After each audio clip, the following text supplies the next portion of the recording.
Welcome to my first tier list of Nintendo 64 3D dungeons.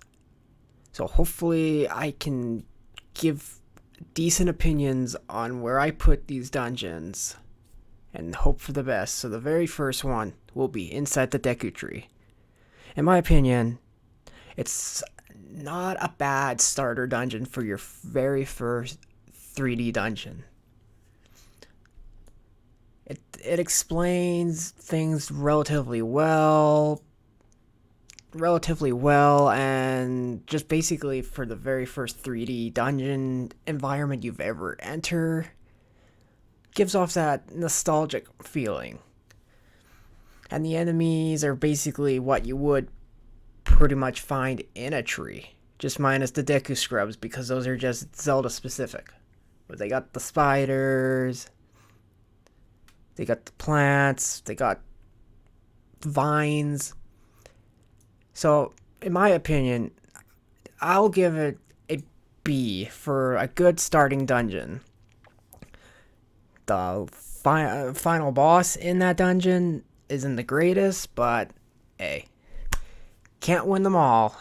And it does show you what a first 3D boss could be like. So, the next dungeon, for Child Link anyways, is the Dodongo Cavern. You find in Death Mountain Trail, where you actually have to blow up a boulder, preventing you from entering the dungeon. And also, these dungeons are based on the original game and the randomizer on how fun and interesting they are. So for the Dodongo's Cavern, especially in the randomizer, you can choose between playing it as young Link or adult Link. It's a lot more convenient if you play it as adult in the randomizer. But in the base game, you don't have that option because you need to collect the 3 spiritual stones before you even think about going adult Link. So in that regard, it's a good dungeon. Like, it has multiple levels and decent puzzles for its second dungeon in the 3D franchise. So yeah, I'll give it a B tier as well, because heck, this is the dungeon you get bombs in if you play the original. In the randomizer, you could already have bombs, blow up everything, don't matter. And you also need the Goron bracelet, which is your first strength upgrade in the game. Next one is Lord Jabu Jabu. You're inside a fish. Base game, the dungeon sucks. The redeeming quality is you get the boomerang. Boomerang, decent weapon. And it's your last Child Link dungeon before you move on. Move on to adult Link and bigger and better dungeons. But the stuff you have to do before it is find Ruto's letter and watch the slow ass cutscene of King Zora slowly shift to the right just so you can go through. But then the randomizer, it's actually a decent dungeon because there's so many checks you can actually do in this dungeon because all the Skulltulas, the chests. But it's a pain getting there, especially if everything is randomized and you need to go farm everywhere looking for Ruto's letter because that's the only way you can get through it. But bright side is you do get a decent warp item called Pharaoh's Wind, which lets you teleport to that specific room or to the start of a dungeon. But for the randomizer alone, I would place Lord Jabu Jabu A tier for the randomizer alone, just because, well, all the checks you could do. But the overall game brings it down to at least a C tier. So that basically wraps up the Child Link dungeons. So your very first adult dungeon is the Forest Temple. The aesthetics of it is pretty cool because you're basically in an abandoned mansion, which is pretty cool. The requirements getting there is you gotta verse Dampé in a race that will reward you a hook shot so you can hook onto the branch to get up to the platform to enter the dungeon. And you also get the fairy bow in the dungeon as well, which is pretty cool. Then you can live out your archery days. In the randomizer, it's decent as well. Once you definitely got to make sure you look around trying to find the Skulltulas, because more than likely they'll be holding a key to progress further in the dungeon. But it makes the chest in the first room basically 50-50 in the randomizer, hoping it's not the key, but more times than not it is actually the key you do need. But the randomizer, because you can enter any dungeon at any time in the randomizer, you could have basically the long shot, which makes a lot of the things in the dungeon a lot easier, and just like any item you really want. But the randomizer and the original Forest Temple is a great starter Adult Link dungeon, and I'll rank that up to a B tier as well. So the next Adult Link dungeon requires your very first tunic change. You will need the Goron tunic if you want to survive in the harsh heat of Death Mountain Crater and the Fire Temple. It's inside a temple, like a religion temple type thing, where they actually got controversy where they had to actually change the song in the temple just so they don't I don't know. Okay, anyway, yeah. The Fire Temple. In the randomizer, they always have that extra key in that dungeon, which could screw you up. Because Volvagia is usually the one that actually drops the key, which is a big bummer. Big bummer if you're trying to actually complete the whole thing. If the last key you need is actually behind Volvagia. So in that regards, and the randomizer, any chest, any spider could be a key item or anything. So you never know. You basically gotta try to full clear Fire Temple.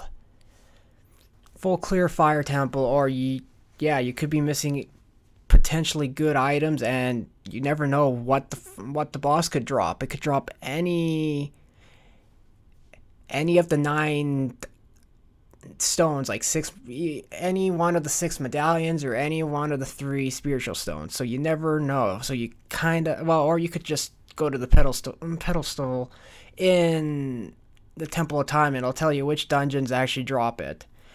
But in the regards of having that one key held behind Volvagia, I gotta give it a D.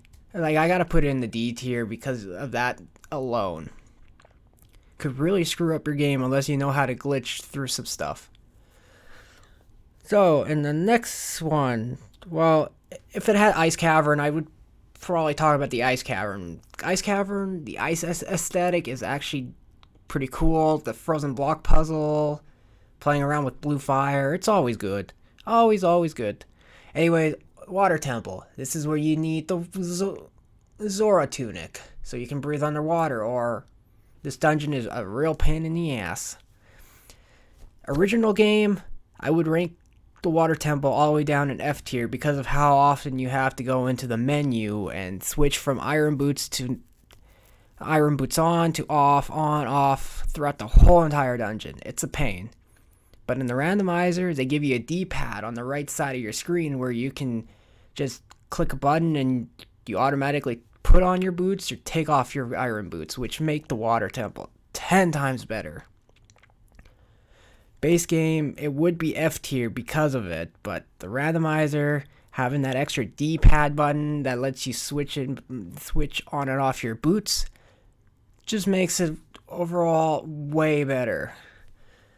And because of that, and the Dark Link fight, regardless of randomizer or base game, just brings it way up past most of the competition, but not high enough to be in B or A. So it's gonna join the other water-themed level Lord Jabu Jabu. Next is the Shadow Temple. The aesthetics in this one is pretty gruesome because of all like the guillotines and other torture devices and the amount of redeads, and heck, even Bongo Bongo, severed hands, head. But the drum beat in the boss room is actually pretty cool. The whole thing where you have to use the hover boots to hover past giant gaps, the lens of truth so you can see where stuff is, requiring the long shot. Dead Hand is an okay boss. He goes down pretty fast if you have the big Goron sword. But overall, the whole dungeon as a whole, randomizer and original, it's actually pretty decent. I wouldn't actually have it pretty high, but the aesthetic alone will keep it above the F and D tier. I give it a C because Shadow Temple could be better, but the challenge in it is decent. All those hidden areas, if you're new to the dungeon, you could easily get wrecked pretty easily in there.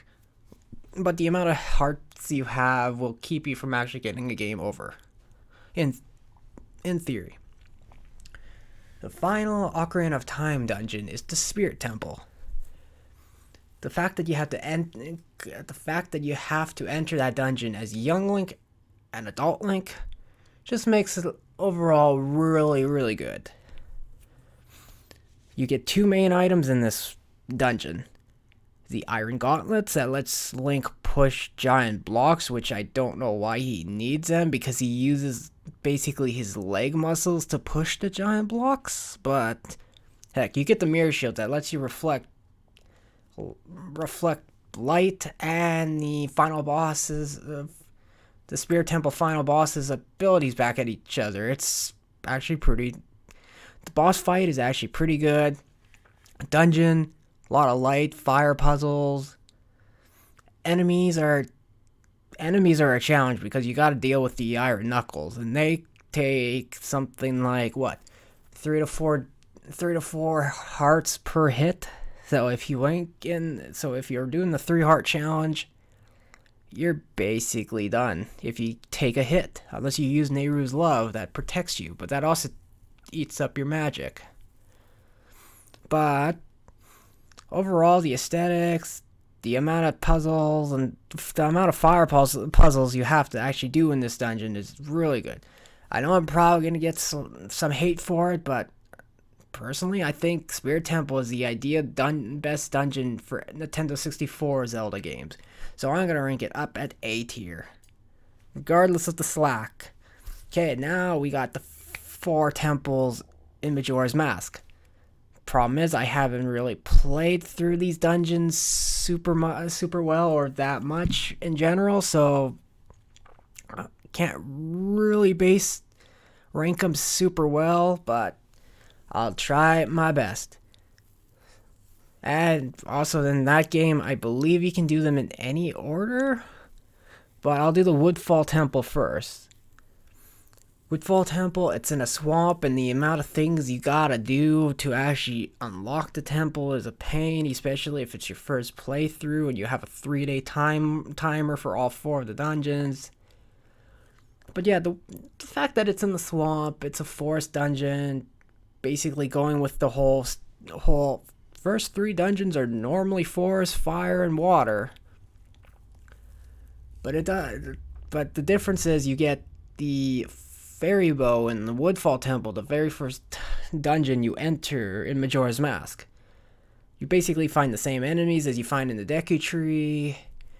The poison water throughout the dungeon sucks until you clean it. The turtles are pretty cool. The last boss is a pushover. So in that regards, I probably would rank it a D tier along with the Fire Temple. Next, we got the Snowhead or Snow Peak Temple. It's a full ice temple. I give that points for creativity because there's no other full out ice temple, like ice dungeon theme. But the problem is the center chamber. If you screw up, you fall all the way down to the bottom. And the stray fairies aren't the easiest to get to either, unless you have the Great Fairy Mask, but everybody should theoretically have it at this point. And then all the many things you have to do to actually unlock the temple, like finding Goron's lullaby to help the Gorons put their kid to sleep, and finding everything, and trying to do it at a decently fast pace, just so you have enough time to go to Snowhead before the 3-day time limit is up, and the final boss, Got is just a giant mechanical bull, which props for them for doing that. And you get the fire arrows in this dungeon too, so ice and fire is perfect combination. You get to melt the ice. Pretty good. I'll give Snowhead, because this is one of the dungeons I've played the most out of Majora's Mask. Surprisingly, not Well, actually, I guess Woodfall and Snow are basically the same. But just alone, it being an ice-themed dungeon, I give it a B. Now we got the Great Bay Temple. It's a water temple. They're not the greatest, but the whole machinery aspect in this dungeon, pretty cool. But the fact that you have to go around collecting the Zora eggs just so you can get the melody to get the turtle to swim near you, so you can hook shot on its shell to take you to the temple. If you ain't got enough bottles, it is actually a pain, because then you'd have to go to the Gerudo Fortress area, collect a couple eggs, head back, rinse, repeat, because you don't have enough bottles. Well, you don't have enough bottles in general to do it in one go, but the more bottles you have, the less you have to go back and forth. But the bosses are actually pretty decent. The fact that you get to use the Zora form and swim around throughout the majority of the dungeon, using the ice arrows actually in this game, unlike Ocarina of Time. In general, there's a lot of neat ideas in this dungeon, and for that, I give it a B as well. So the final dungeon is Stone Tower. I believe that's the name. The aesthetics of when you enter it, you're basically looking towards the heavens, which is cool. Cool, and having hell below you is decent. In fact, that once you get the light arrows, you can flip-flop the dungeon around, and the fact that all three masks, the Deku Scrub mask, Goron mask, and the Zora mask all get used is great, because you rarely get to see a dungeon that actually plays around with the main mechanic of the games throughout the start of the dungeon to the end. And for it being the last dungeon in the 3D Nintendo 64 dungeons, it stands out pretty good. It can get pretty stressful if you try to get all the fairies in the time limit, because you're racing against the clock, but you can also slow it down, which makes it a lot better. But yeah, the only issue I have with it, and it's not even that big of an issue, it's you have to play the Song of Emptiness, I believe, so many times, because you got to make statues of yourself to put on switches, so you could actually progress. But that doesn't bring it down too much. And honestly, I think I'm going to put this up with the Spirit Temple, because the ideas in this dungeon and everything, and the final boss fight in the original N64, not the remake on the 3DS, is actually pretty well done. So there you go. This is my tier list for Nintendo 64 dungeons. It's my first tier list, so I basically was just going off no script or anything. But hopefully you guys like the tier list and don't hate on it super much, like a lot, because this is my first tier list I've done on my channel, and I plan on doing a lot more in the future. So leave a like, comment, subscribe, and let me know how I can improve on it for the next tier list I do.